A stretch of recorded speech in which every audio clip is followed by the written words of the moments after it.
with my two closest friends, I just cook for them when I come over. So we pretend that they're making dinner, and then I come over prepared to make the dinner. And welcome back. You're listening to Hysteria, the podcast for fruitcakes and fruitcake lovers. Alyssa, when's the last time you had a fruitcake? Well, if a Christmas-Stollen counts as a fruitcake, I had one yesterday and I made it myself. From the recipe that our listeners found you? That's exactly right. Marzipan-free, raisin soaked in rum. Amazing. I need you to share that with me because I don't think my husband will eat it, but I will. So good. Joining us today is a returning Hysteria favorite. She is the queen of the LA food scene and the host of Good Food on KCRW, one of NPR's Southern California stations. On her radio show, she discusses the intersection of food and community. Erin Kleiman, welcome back to Hysteria.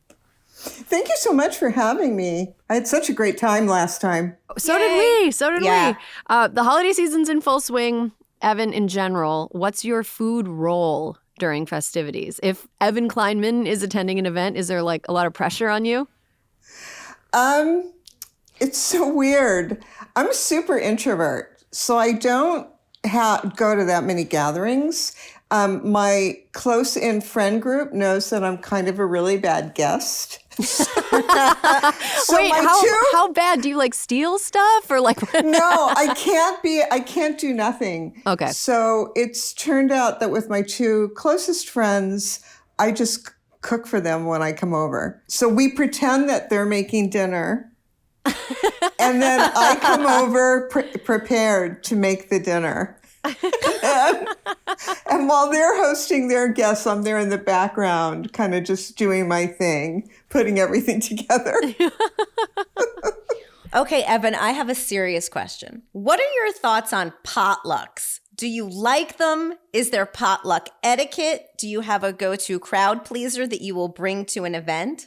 I think it really depends on your friend group. Like, as I just said, my friend group aren't like big foodies or cooks, which just seems really sad for me.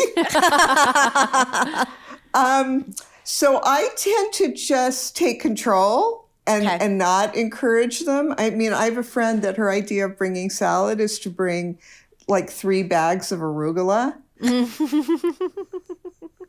and dress them with salt and olive oil. But if your friend group, is full of people who cook and are adventurous, then I think it's really fun to pick a theme, like even maybe pick a cookbook. There's so many incredible cookbooks, and just say, okay, let's put together a menu out of this book. What do you want to make? So, Evan, it's funny that you mention having a theme or using a cookbook for a potential potluck engagement, because when I was growing up and a very poor Senate staffer who made about $19,000 a year, everybody did potlucks, and it became our code word for diarrhea because everybody would bring something utterly non-adjacent. You would end up with kung pao chicken and beef stroganoff both on your plate, and after our first couple of potlucks, we would just be like, where'd she go? She had potluck.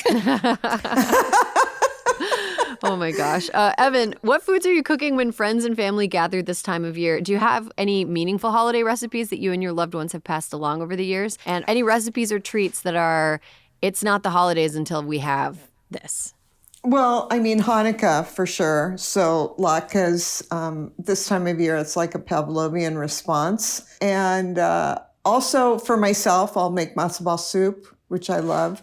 This time of year, I'm a big soup person. But, it's really funny. I was thinking about my family and growing up. My mother was a terrible cook, cook. She was like a super entertainment person.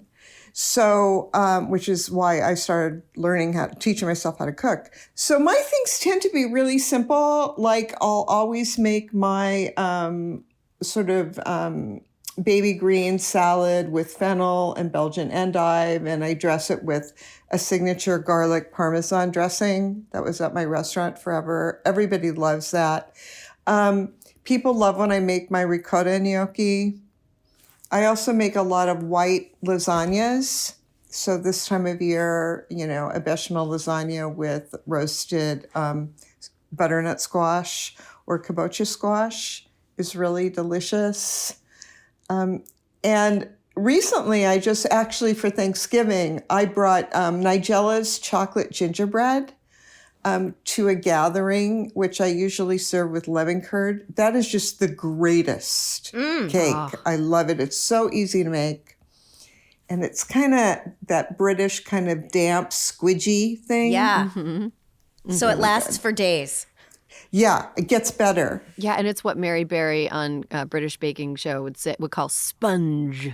She has a very specific way of saying sponge, and I love it. Yeah, this isn't just so sponge. This is denser, but yeah, definitely. Amazing. Do you, so here, I have a question that's sort of like maybe a little in the weeds, but there's a potato latkes recipe that New York Times put out that has flour in it. What's your opinion on put flour. You put flour in your latkes? Oh, yeah. Okay. I had a friend What that am I was supposed to put? Somebody said matzo. Matzah meal? No, why? I don't know. Why would you use a matzah meal? It's not Passover, and it's just going to make it gritty. I always use flour. Okay. So I can tell my Good to friend they're incorrect. Yeah, they're incorrect. Some people use potato starch. Okay, so Evan, last time you were here, we talked about TikTok, and you knew a lot more than I thought you would. Any holiday food trends that you're seeing on TikTok that we should try? Oh, it's so funny. Right now, I'm so into watching cats jump into Christmas trees. Me too. Me too. Oh, Evan, you've come to the right place. that I haven't really focused on holiday food yet. What's interesting on TikTok, food comes across my For You page, but it's sort of like my one food-free zone, except for Logan, the kid who is just the Canadian kid who's like crazy into Korean food. Oh, yes, I've seen him. Yeah, I love watching him eat. Here's another question. So I actually love to read cookbooks to fall asleep. Are there any great cookbooks that you recommend right now? Oh, there's so many. I mean, Give them all to us. We're here for it. Every year, it's just too much. Well, a book that I think everybody's talking about is Yewande Komolafe's My Everyday Legos. She's just an amazing writer and recipe developer. She just has a marvelous voice, and she has somehow managed to imbue the vibrant sort of streetscape of Lagos into this cookbook. Cooking African food is the one thing that I haven't gone down that rabbit hole. I feel like I've gone down so many other countries' cuisine teaching myself, but African cuisine, I truly haven't. It's a big hole in my self-learning. And but I'm definitely going to explore Everyday Legos and buy the pantry items. And it's really a lovely book. I also really loved a book that came out called Parsi, and it focuses on this community of Parsis who are originally Persian Zoroastrians who emigrated to India to avoid persecution to the Gujarat region.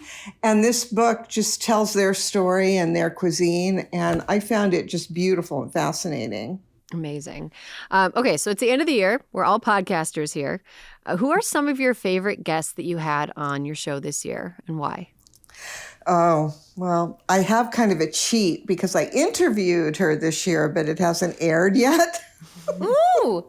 Which is Juliette Binoche. I couldn't believe that I was getting to interview Juliette Binoche. It's crazy for that new movie, Taste of Things, which is just so gorgeous. So I got to interview her and Tran Anh Hung, the director of the movie, which was wonderful. But that was like the most unexpected and joyful, I think, occurrence for me. So as Erin said, it's the end of the year, and we would love to know how you usually ring in the new year as an introvert, self-declared. And do you have a go-to cocktail or mocktail that our listeners could try out to mix things up? I, as you can imagine, go to no parties. I gotta tell you, I feel so seen by you, Evan. I feel so seen by you. You know, I go nowhere. I had a restaurant for 30 years that was open on New Year's Eve. So I feel like, you know, I did my thing, creating space for people to be festive, servicing their needs, watching them get way too drunk. And now I just, quiet time. A lot of times my friends are out of town, but usually maybe just with a couple of good friends or on my own. And then New Year's Day, seems to be more of a gathering place. As for cocktails, I'm really into rum right now, and I'm looking forward to making myself some sort of different iteration of an eggnog in a shaker with some good rum, and treating myself that way. I was curious if you were an eggnog yay or nay. Who doesn't love eggnog? I mean, if you like custard, so you like custard desserts, and for me, like île flottante, which is that French thing of a iceberg made out of meringue floating on a sea of crème anglaise. I mean, basically, eggnog is just custard with alcohol in it that you get to drink. You don't have to pretend that you want to tip it out of the pot or the bowl. It's delicious. I actually just got some fresh nutmeg to grate because I find that from the year to year, you just have to upgrade. It's worth the investment. That's true. That's true. I'm thirsty now. Evan, thank you so much for joining us. And listeners, since we know so many people are food insecure this time of year, we will be linking organizations you can support to help families if you can. Thank you so much. Merry Christmas, Evan Kleinman, and please come back again in the new year. Same to you too. Thank you so much.